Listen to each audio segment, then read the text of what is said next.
नमस्कार, अपड़ू उत्तराखंड देख रहे हैं आप। मैं हूं आपके साथ नेहा। देहरादून में मुख्यमंत्री पुष्कर सिंह धामी की अध्यक्षता में सचिवालय में हुई कैबिनेट बैठक में जनहित से जुड़े 25 महत्वपूर्ण प्रस्तावों को मंजूरी दी गई। बैठक में कीवी उत्पादन को बढ़ाकर 33,000 मीट्रिक टन पहुंचाने की योजना बनाई गई, जिसमें सब्सिडी भी दी जाएगी। प्रदेश के हर जिले में एक गाँव को संस्कृत ग्राम घोषित किया जाएगा। साथ ही आपदा प्रबंधन में डीएम और मंडलायुक्त के वित्तीय अधिकार बढ़ाए गए। पंतनगर एयरपोर्ट के विस्तार के लिए 11 हेक्टेयर भूमि मुफ्त देने का फैसला भी लिया गया।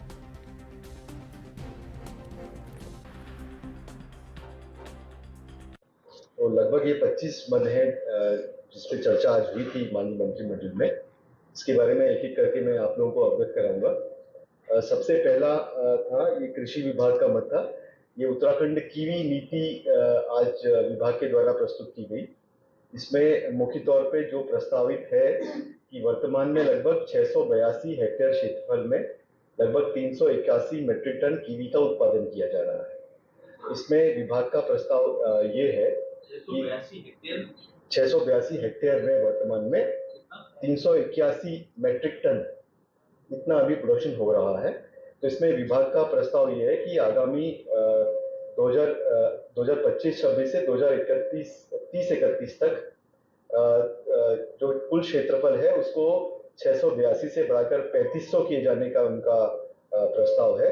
और जो उत्पादन है वो 381 मैट्रिक टन से 85 गुना बढ़ाकर 33,000 मैट्रिक टन किए जाने का इसमें प्रस्ताव है।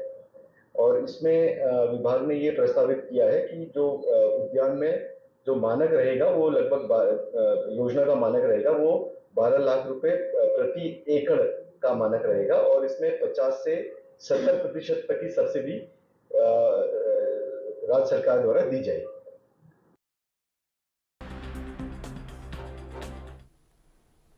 उत्तराखंड में मुख्यमंत्री पुष्कर सिंह धामी के निर्देश पर अवैध मदरसों के खिलाफ कड़ी कार्रवाई की जा रही है। अब तक राज्य भर में 170 से ज्यादा मदरसे सील किए जा चुके हैं। देहरादून, हरिद्वार, उधम सिंह नगर और नैनीताल जैसे जिलों में ये मदरसे बिना पंजीकरण, मान्यता और भवन अनुमति के चल रहे थे। सरकार का कहना है कि किसी भी अवैध शैक्षणिक संस्था को अब बर्दाश्त नहीं किया जाएगा। सीएम ने साफ किया कि सभी संस्थाओं में पारदर्शिता और सुरक्षा सुनिश्चित की जाएगी। सर्वे का काम अभी भी जारी है।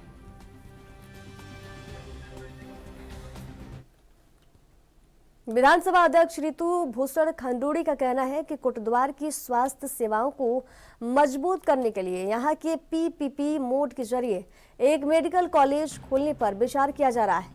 कोटद्वार में विधायक रितु भूषण खंडूड़ी ने कहा कि काफी कोशिशों के बावजूद सुपर स्पेशलिस्ट डॉक्टर नहीं मिल पा रहे हैं, जिसको देखते हुए अब योजना बनाई जा रही है कि कोटद्वार में पीपीपी मोड पर मेडिकल कॉलेज की स्थापना की जाए ताकि यहां की स्वास्थ्य सेवाओं को मजबूत किया जा सके।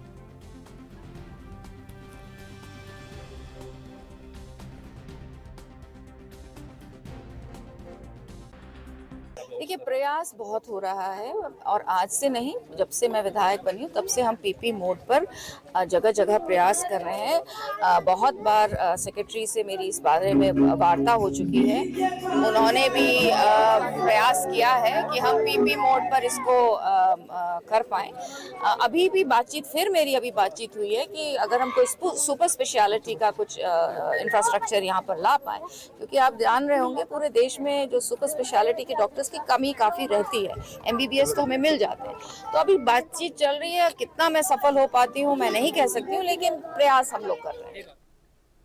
डेंगू एवं चिकनगुनिया जैसे घातक संक्रामक रोगों की रोकथाम के लिए उत्तराखंड स्वास्थ्य विभाग ने एक ठोस और समग्र कार्य योजना लागू कर दी है। गर्मी और बरसात के मौसम में डेंगू और चिकनगुनिया फैलने की संभावना ज्यादा रहती है। इसी को ध्यान में रखते हुए राज्य के सभी जिलों में इन रोगों से निपटने के लिए अंतर विभागीय समन्वय, एक्टिव चिकित्सा व्यवस्थाएं, जन जागरूकता, निगरानी और फील्ड एक्शन के लिए व्यापक दिशा निर्देश जारी किए गए हैं। स्वास्थ्य सचिव डॉक्टर आर राजेश कुमार ने बताया कि मुख्यमंत्री पुष्कर सिंह धामी और स्वास्थ्य मंत्री डॉक्टर धन सिंह रावत के दिशा निर्देशों पर स्वास्थ्य विभाग सहित विभागों को अलर्ट कर दिया गया है। विस्तृत गाइडलाइन भी जारी कर दी गई है।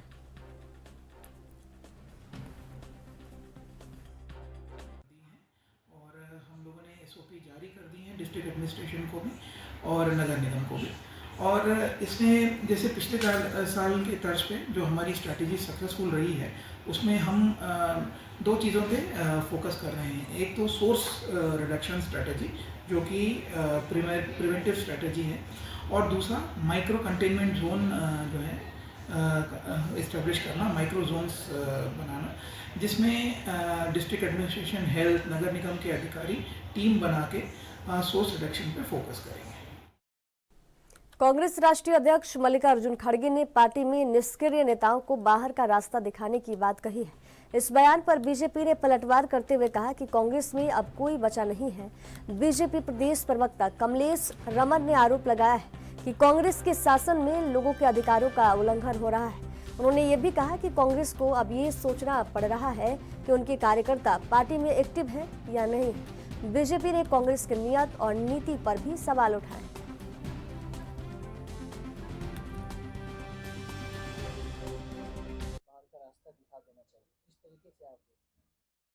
देखिए, खड़गे जी बहुत ही वरिष्ठ हैं और कांग्रेस के राष्ट्रीय अध्यक्ष हैं। अगर एक अध्यक्ष इतनी बड़ी बात कह रहा है तो आप समझ सकते हैं कि कांग्रेस की गर्द आज क्या होगी। आज कांग्रेस में कुछ बचा नहीं है। उनके नेताओं के काम करने का तरीका सही नहीं है, उनके कार्यकर्ताओं को संगठित करने का उनके नेतृत्व में जो मादा होना चाहिए वो नहीं है। तो मुझे लगता है कि आज अगर कांग्रेस की ये गर्द है तो कांग्रेस के व्यक्तिगत स्वार्थों की वजह से है। अगर उनके स्वार्थ पूर्ति जिस प्रकार से वो करने की कोशिश में लगे रहते हैं, मुझे लगता है कि आज अगर खड़गे जी ये बात कह रहे हैं तो वाकई कहीं ना कहीं कोई सच्चाई होगी कि उनकी पार्टी में, उनके संगठन में कहीं तक भी दूर दूर तक देश के लिए, प्रदेश के लिए, जनहित के लिए, लोगों के लिए कहीं तक भी कोई भी जो है स्कीम नहीं है। कोई भी इस तरह की न्यायप्रिय बातें वो नहीं करते। हमेशा जो है लोगों को भड़काने की कोशिश करते हैं, तुष्टीकरण की राजनीति करते हैं। अगर आज खड़गे जी इतनी बड़ी बात कह रहे हैं तो ये वाकई सोचने वाली बात होगी कांग्रेस के नेताओं के लिए। उत्तरकाशी में मुख्यमंत्री पुष्कर सिंह धामी ने सिलक्यारा सुरंग का निरीक्षण किया और सुरंग के ब्रेक थ्रू को ऐतिहासिक उपलब्धि बताया है। उन्होंने कहा कि पीएम नरेंद्र मोदी और केंद्रीय मंत्री नितिन गडकरी के प्रयासों से चारधाम यात्रा सुगम हो रही है। सीएम ने उस दिन को भी याद किया जब 12 नवंबर को श्रमिक सुरंग में फंसे थे और 17 दिन तक रेस्क्यू चला। उन्होंने बताया कि उस समय बाबा बौखनाग से मन्नत मांगी गई थी, जिसके बाद अब वहां एक भव्य मंदिर भी बना दिया गया है।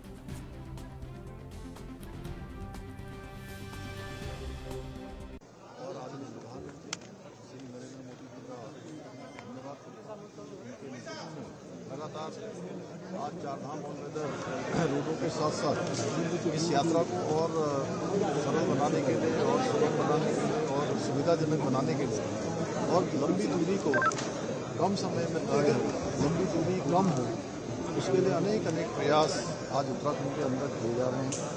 चाहे वो चारधाम ऑल वेदर रोडों में भारतमाला श्रृंखला के बारे में एक पुलिस से दूसरे तरफ कनेक्टिविटी को जोड़ना हो, उसी क्रम में आज सिलक्यारा टनल का ब्रेक थ्रू हो गया है और इस टनल के पूरी तरह से बन जाने के बाद, ब्रेक थ्रू हो जाने के बाद जल्दी ही ये रास्ता आम लोगों के लिए खोल दिया जाएगा, जिससे चारधाम ऑल वेदर रोड पर जाने वाले सभी तीर्थयात्रियों को हमारे धामों के दर्शन करने के लिए जो समय 1.5 घंटे से ज़्यादा का समय जो लगता था, घूम के आना पड़ता था, इस टनल के बनने से वो रास्ता मात्र 4 या 5 मिनट में पूरा हो जाएगा। मैं इसकी पूरे हमारे विभाग के अधिकारियों को काम करने वालों, हमारे भारत सरकार के केंद्रीय राज्य मंत्री सड़क परिवहन एवं राजमार्ग आदरणीय अजय टमटा जी का, आदरणीय नितिन गडकरी जी का बहुत उत्तराखंड जनता की ओर से धन्यवाद करता हूँ। और निश्चित रूप से ये बहुत लंबे समय से हमारी प्रतीक्षा थी, प्रतीक्षा पूरी हुई है। मैं इसके लिए सभी क्षेत्रवासियों को भी बधाई देता हूँ, क्षेत्र के लोगों को भी। जो लंबा 30 किलोमीटर के आसपास का घूम के यात्रा में अपनी सफ़र तय करना पड़ता था, वो सफ़र मात्र अब 4-5 मिनट में पूरा हो गया। सर, चुनौतियाँ बहुत रही सर, लोगों को रेस्क्यू भी करना पड़ा, अब मंदिर भी बन चुका है। 12 नवंबर 2023 का वो दिन बहुत ही दुर्भाग्य वाला दिन मैं कहूँगा। इस दिन हमारे 41 श्रमिक भाई इसी स्थान पर इस टनल को बनाते समय टनल के अंदर फंस गए थे और लगातार 17 दिनों तक रेस्क्यू अभियान चला, जिसमें पूरे देश के अनेक टेक्नोलॉजी आई, अनेक विभागों के लोग आए, अनेक इंजीनियर आए, टेक्नीशियन आए, सभी ने अपना योगदान दिया। चारधाम यात्रा 30 अप्रैल से शुरू हो रही है। वहीं कांग्रेस के प्रदेश महामंत्री राजेंद्र शाह ने कहा कि सरकार को चारधाम यात्रा से जुड़ी हुई समुचित व्यवस्था बनानी चाहिए, क्योंकि पिछले वर्ष काफी कमियां चारधाम यात्रा में देखने को मिली थी और यात्रियों को भी काफी परेशानियों का सामना करना पड़ा था। ऐसे में सरकार को बेहतर व्यवस्था श्रद्धालुओं को देनी चाहिए। उत्तराखंड की लाइफ लाइन माने जाने वाली चारधाम यात्रा में हर साल लाखों श्रद्धालु आते हैं। चारधाम यात्रा 2025 को सुरक्षित और स्वास्थ्य संबंधी दृष्टि से बेहतर बनाने की दिशा में कई बड़े कदम उठाने चाहिए। साथ ही तीर्थयात्रियों की स्वास्थ्य सुरक्षा को भी सुनिश्चित सरकार को करना चाहिए।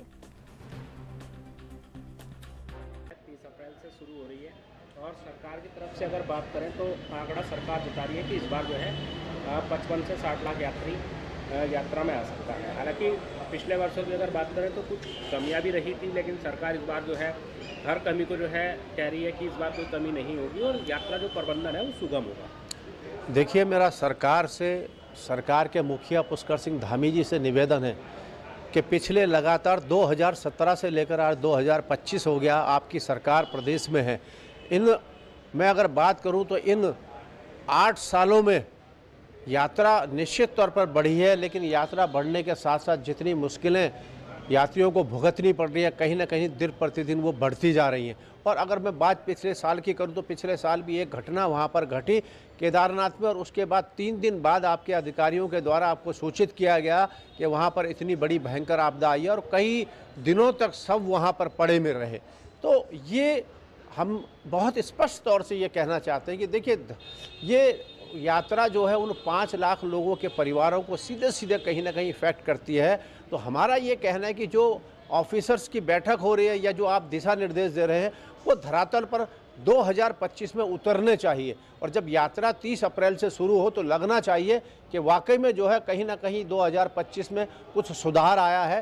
क्योंकि मैं अगर बात कहूं बहुत स्पष्ट तरीके से, तो जब मैं परसों ऋषिकेश में था तो मैं ऋषिकेश से जब आ रहा था तो जो जाम की स्थिति वहां थी, तो आप ये लगा के चलिए कि 1 बजे से लेकर और 3:15 बजे तक उस जाम में वहाँ पर फंसे रहे। तो कहीं ना कहीं शिवपुरी से लेकर ऋषिकेश तक और रास्ता वही है, तो कैसे ये चीज़ें होंगी।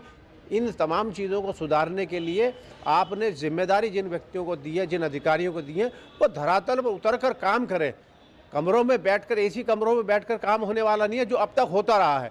तो अगर वो धरातल पर उतरेंगे तो निश्चित तौर पर अच्छा होगा, और अच्छा होगा तो एक संदेश पूरे देश में जाएगा। सरकार आपकी है, काम कोई भी करे, अगर अच्छा काम करे, अगर निश्चित तौर पर उसको जो है बधाई भी देनी चाहिए, उसको धन्यवाद भी देना चाहिए। नेशनल हेराल्ड मामले में ईडी ने कांग्रेस नेता सोनिया गांधी और राहुल गांधी समेत अन्य नेताओं के खिलाफ आरोप पत्र दाखिल किए जाने के विरोध में आज हल्द्वानी में कांग्रेस कार्यकर्ताओं ने जोरदार प्रदर्शन किया। बुद्ध पार्क में आयोजित इस धरना प्रदर्शन में कई बड़े नेता भी शामिल हुए। वहीं कांग्रेस कार्यकर्ताओं ने केंद्र सरकार और ईडी की कार्रवाई के खिलाफ नारेबाजी की। इस धरना प्रदर्शन में हल्द्वानी विधायक सुमित हृदवेश, पूर्व विधानसभा अध्यक्ष गोविंद सिंह कुंजवाल समेत कई वरिष्ठ नेताओं ने हिस्सा लिया।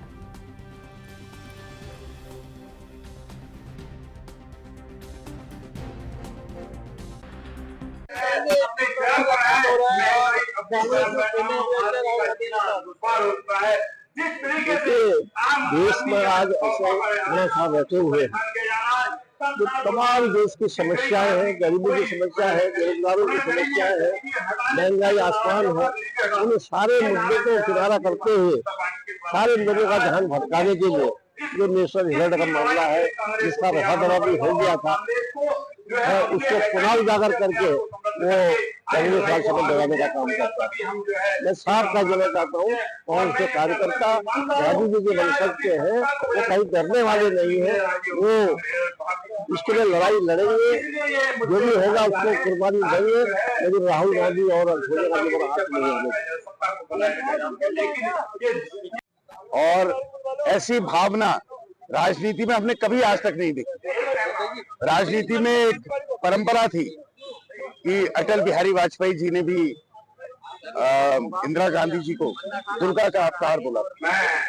और आज देखिए, जिस नेहरू गांधी परिवार ने इस देश के लिए इतने बलिदान दिए, यही वो नेहरू जी थे। जब प्रधानमंत्री बने तो श्यामा प्रसाद मुखर्जी को उन्होंने कैबिनेट में रखा। और आज स्थिति देखिए, क्योंकि राहुल जी निंदा करते हैं, क्योंकि राहुल जी सूट बूट की सरकार बोलते हैं, क्योंकि राहुल जी उंगली उठाते हैं कि अंबानी अडानी की ये सरकार है, तो कहीं ना कहीं चुभी है उनकी सुई, जो उनके स्वरों की सुई है, और उसका रिएक्शन है। इसका हम घोर विरोध करते हैं। नेशनल हेराल्ड एक इंडिपेंडेंट मीडिया एजेंसी है जो नेहरू जी ने स्थापित करी, और आज पत्रकारिता जो हमारा चौथा स्तंभ है, कहीं ना कहीं उस पर आक्रमण हुआ है। अवश्य ये व्यक्तिगत आक्रमण भी है, और सार्वजनिक तौर से मैं बोलूं तो चौथे स्तंभ पे भी आक्रमण। इसका हम विरोध करते हैं और विरोध करते हैं, और कतई हम चुपचाप नहीं बैठे। देखिए, भारतीय जनता पार्टी की जो सरकार है, जिस तरीके से वो बदले की भावना के हमारे नेताओं पर जिस तरीके से ईडी और सीबीआई की जांच करवा रहा है, बहुत निंदनीय है।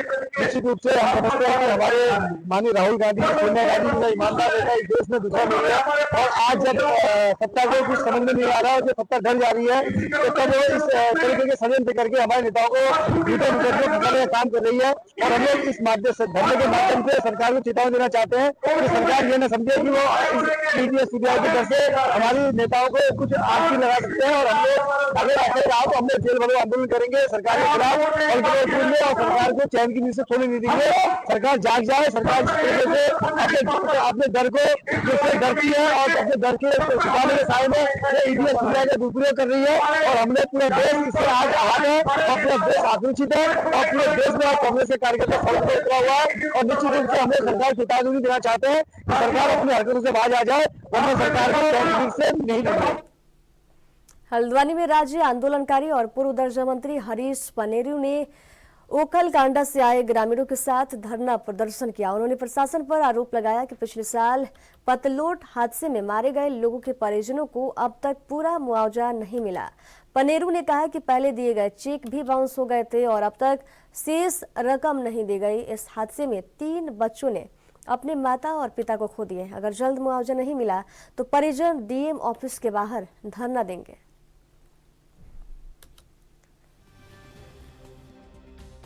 पतलोट अनरपा ओखलकांडा ब्लॉक में 5/6/2024 को एक सड़क दुर्घटना हुई थी, जिसमें 5 लोगों की मौके पर और 2 लोगों की हॉस्पिटल में मौत हुई थी। उसमें ये 3 बच्चे ऐसे हैं जिनके माता पिता कोई नहीं रहे, और ये उनकी दादी हैं। और उस टाइम सरकार ने कोड की घोषणा करी, यानी एडीएम, डीएम और क्षेत्रीय विधायक के साइन है। इन्होंने कहा 4 लाख मिलेंगे। 2 लाख तो आपके सहयोग से वो चेक बाउंस हुए थे, आप पत्रकारों ने उठाया, 2 लाख मिले। 2 लाख अभी तक नहीं मिले, तो इसलिए हम धरने में बैठे हैं। ये फोटो जीबी विधायक जो फोटो खिंचाने के लिए आमा से कहते फोटो खिंचा लो, उनको ये होश होनी चाहिए कि मैंने कोई वादा कर रखा है, ये साइन मेरे नहीं है, ये साइन उनके हैं। तो जब भीमताल को 10 लाख मिल सकते हैं तो ओखलकांडा के लोगों को 10 लाख क्यों नहीं मिल सकते? वो बच्चों को कौन पालेगा? हम ये सवाल लेकर यहाँ धरने पे बैठे हैं, और प्रशासन इस मांग को पूरी नहीं करता है तो ये धोखाधड़ी है। धोखाधड़ी का मुकदमा भी इनके ऊपर होना चाहिए, विधायक के ऊपर भी होना चाहिए, ऐसे अधिकारियों पर भी होना चाहिए। और आमा जो है डीएम के साथ उन बच्चों के डीएम के आवास पर धरने पर बैठे। इसको 5 जून को मतलब मेरे बच्चों की दुर्घटना में वो हो गया ना, उस बाद उसी समय पराजी सब लोग सब इकट्ठे हुए, सब हुआ, सब 3 लाश हैं आंगन से उठी जिस समय ना।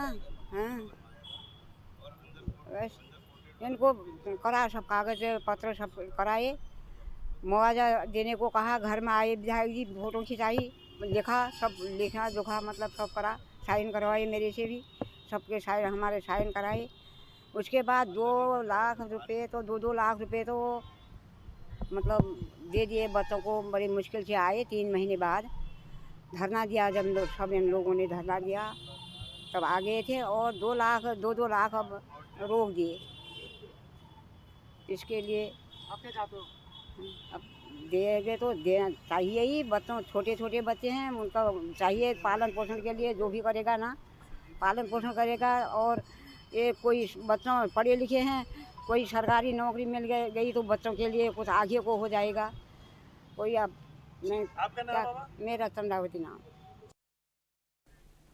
तराई पूर्वी वन प्रभाग के लालकुआ बरेली रेल मार्ग पर ट्रेन की चपेट में आने से हाथी की मौत हो गई। नर हाथी की मौत के बाद से वन विभाग में हड़कंप मचा हुआ है।